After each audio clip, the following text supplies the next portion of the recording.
കേരളത്തിൻ്റെ ഒരു പൊതുബോധം ഇടതുപക്ഷ ബോധമാണ് എന്ന് പറയുന്നത് തെറ്റാണ്. ഈ അധ്യാപകൻ പഠിപ്പീരല്ല അദ്ദേഹത്തിൻ്റെ തൊഴിൽ. വ്രതമനുഷ്ഠിക്കുന്ന നോമ്പനുഷ്ഠിക്കുന്ന മുസ്ലിം വിദ്യാർത്ഥികളെ കൊണ്ട് വെള്ളം കുടിപ്പിക്കുക. എന്തുകൊണ്ടാണ് വിദ്യാർത്ഥികൾക്ക് ഇത് പുറത്തു പറയാൻ കഴിയാത്തത്? നമ്മുടെയൊക്കെ ഒരു മനസ്സാക്ഷിയെ ഞെട്ടിപ്പിക്കുന്ന സംഭവമാണ് അഞ്ചരക്കണ്ടിയിലെ ഡെൻ്റൽ കോളേജിലെ വിദ്യാർത്ഥിയായ നിതിൻ രാജിൻ്റെ മരണം. ഇതൊരു കൊലപാതകമാണ്. സംഭവം ആത്മഹത്യയാണോ കൊലപാതകമാണോ എന്നതൊക്കെ സാങ്കേതികമായി പോസ്റ്റ്മോർട്ടത്തിലൂടെ കണ്ടുപിടിക്കുന്ന കാര്യമാണ്. പക്ഷേ അതിനപ്പുറം ഒരു ഇൻസ്റ്റിറ്റ്യൂഷണൽ മർഡറാണിത്. കേരളത്തിലെ ആദ്യത്തെ സംഭവമല്ല, അവസാനത്തേത് ആകാനും ഇടയില്ല. അവസാനത്തേതാകട്ടെ എന്ന് നമുക്ക് പ്രാർത്ഥിക്കാമെന്നല്ലാതെ അവസാനത്തേതാകാനും ഇടയില്ല.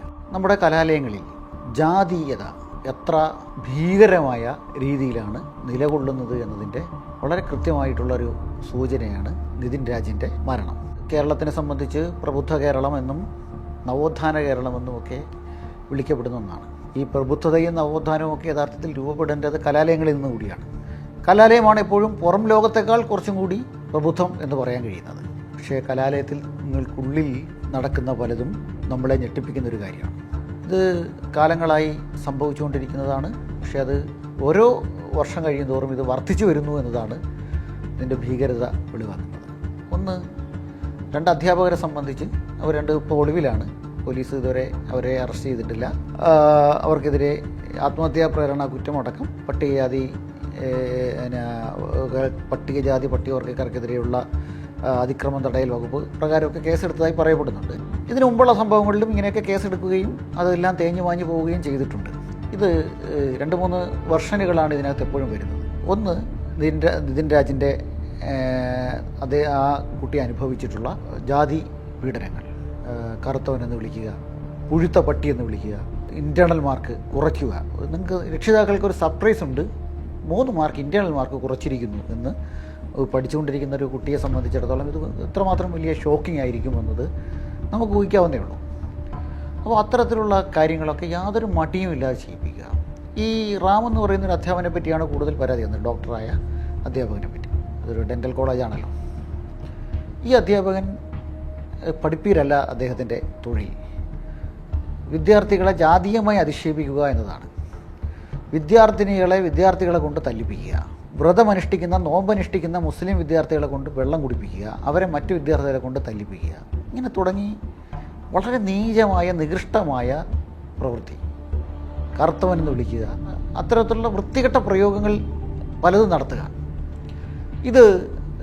ഇതൊരു കലാലയത്തിൽ നടക്കുന്നു. എന്തുകൊണ്ടാണ് വിദ്യാർത്ഥികൾക്ക് ഇത് പുറത്തു പറയാൻ കഴിയാത്തത്? അതിലൊരു കാര്യം, കലാലയത്തിനുള്ളിൽ എത്തുന്നത് ഏതാണ്ട് ജയിലിൽ കിടക്കുന്ന പോലെയാണ് പലപ്പോഴും അനുഭവിക്കുന്നത്. വിദ്യാർത്ഥികൾക്ക് പറയാൻ കഴിയില്ല. ഇൻറ്റേർണൽ മാർക്ക് എന്ന് പറയുന്ന ഒരു വലിയ പ്രശ്നമാണ്. വിദ്യാർത്ഥികൾ എത്തുന്നത് പഠിക്കുക എന്നതാണ്.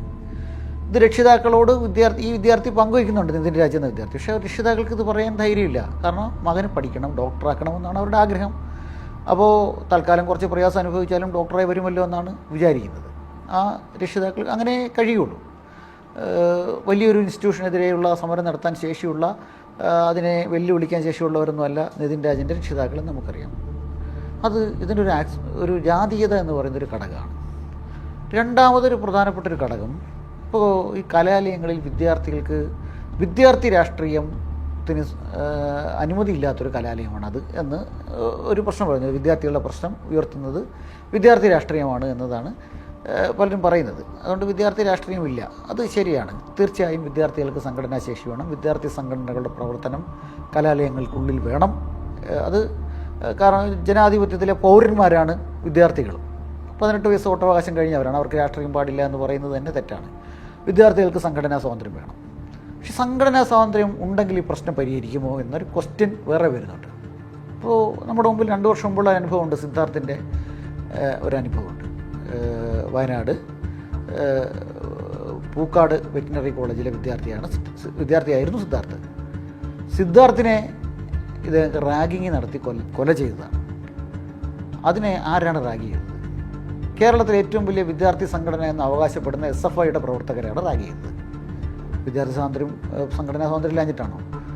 അത് 3 ദിവസത്തിലധികം പട്ടിണി കിടത്തി പോസ്റ്റ്മോർട്ടം ചെയ്ത് ഡോക്ടർമാർ ഞെട്ടിപ്പോയി. അന്നനാളത്തിലേക്ക് ഭക്ഷണത്തിൻ്റെ അംശം ചെന്നിട്ട് ദിവസങ്ങളോളമായതാണ്. ഭീകരമായി ടോർച്ചർ ചെയ്യുക. ഇത് ചെയ്തത് വിദ്യാർത്ഥി സംഘടനാ പ്രവർത്തകരാണ്. ആലോചിച്ച് നോക്കുക. സംഘടന സ്വാതന്ത്ര്യം ഉണ്ടെങ്കിൽ പ്രശ്നം പരിഹരിക്കും. അല്ലെങ്കിൽ കേരളത്തിലെ കലാലയങ്ങളിൽ സംഘടനാ സ്വാതന്ത്ര്യം ഉണ്ടോ? അതും ഈ വിഷയത്തിൻ്റെ കൂടെ ചർച്ച ചെയ്താൽ, ഇത് നിതിൻ രാജിൻ്റെ വിഷയം സംഘടനാ സ്വാതന്ത്ര്യവുമായി ബന്ധപ്പെട്ടതല്ല, പക്ഷെ സംഘടനാ സ്വാതന്ത്ര്യം ഉണ്ടെങ്കിലും ഉണ്ടാവില്ല എന്ന് പറയുന്നവർക്ക് തിരുവനന്തപുരം നഗരത്തിലെ കോളേജുകൾ നമ്മൾ എടുത്തു നോക്കുക. കേരള തലസ്ഥാനമാണ്, പോലീസ് ആസ്ഥാനമാണ്, മുഖ്യമന്ത്രിയുടെ ഓഫീസ് അടുത്തുണ്ട്. ഏറ്റവും അടുത്തുള്ളൊരു കോളേജാണ് യൂണിവേഴ്സിറ്റി കോളേജ്. തൊട്ടടുത്ത് തന്നെ ആർട്സ് കോളേജുണ്ട്. അതിൻ്റെ തൊട്ടടുത്ത് തന്നെ സംസ്കൃത കോളേജുണ്ട്. ഇങ്ങനെ തൊട്ടടുത്തുള്ള സെക്രട്ടറിയേറ്റിന് ചുറ്റുമുള്ള 3 ചുറ്റുമുള്ള കോളേജ്. ഈ കോളേജുകളിൽ സംഘടനാ സ്വാതന്ത്ര്യം ഉണ്ടോ? SFI എന്ന് പറയുന്ന സംഘടനയ്ക്കല്ലാതെ, അവരുടെ ഗുണ്ടായുസത്തിനല്ലാതെ മറ്റൊരു തരത്തിലും പ്രവർത്തിക്കാൻ കഴിയില്ല. തിരുവനന്തപുരം നഗരത്തിലെ വേറെ കോളേജ് നോക്കൂ, കാര്യവട്ടം കോളേജ്. SFI ഗുണ്ടാ സംഘത്തിനല്ലാതെ വേറെ ആർക്കും പ്രവർത്തിക്കാൻ കഴിയില്ല. അവിടെ നിങ്ങളിൽ പ്രവർത്തിക്കുന്നവർക്കെല്ലാം മറ്റ് വേറെ ഏതെങ്കിലും സംഘടനയുടെ പേര് പറഞ്ഞാൽ തല്ല്. 2 തരത്തിലുള്ള ഗുണ്ടായുസമാണ് അവിടെ ഉള്ളത്. വിദ്യാർത്ഥികളുടെ ഗുണ്ടായുസമുണ്ട്, സർവീസ് സംഘടനകളുടെ അംഗങ്ങളായ അധ്യാപകരും അനധ്യാപക ജീവനക്കാരും ചേർന്നുള്ള ഗുണ്ടാ സംഘങ്ങളുമുണ്ട്.